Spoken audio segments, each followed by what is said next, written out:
عمران خان کی جو وکلاء ہیں انہوں نے سیفر کیس کے اوپر بڑی محنت کی تھی اور اس کیس کو ٹیکنیکلی فیکچول طور پہ قانونی طور پہ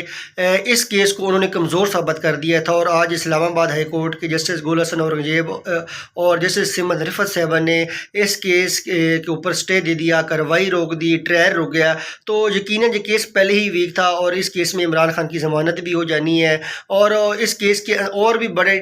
لیگل پوائنٹس ہیں۔ تو یہ کیس میں عمران خان نے بری ہونا ہے، اور یہ کیس اتنا لمبا عرصہ اب چل نہیں سکے گا، تو ڈیفینیٹلی یہ کیس نے جو ہے وہ رکنا تھا۔ باقی جو کیسز ہیں القادر اور نیب کیسز وہ بالکل ویک ہے، تو اس میں عمران خان جو ہے وہ کسی صورت میں بھی اس میں ان کو سزا نہیں ہونی، اس نے ان میں بری ہونا ہے۔ اور توشہ خانہ کیس میں آلریڈی عمران خان کی سزا سسپینڈ ہے، اس میں ان کو ضمانت ملی ہوئی ہے۔ تو آج انصاف کی جیت ہوئی ہے، قانون کی جیت ہوئی ہے، آئین کو فتح حاصل ہوئی ہے، اور اللہ تعالیٰ نے عمران خان کی مدد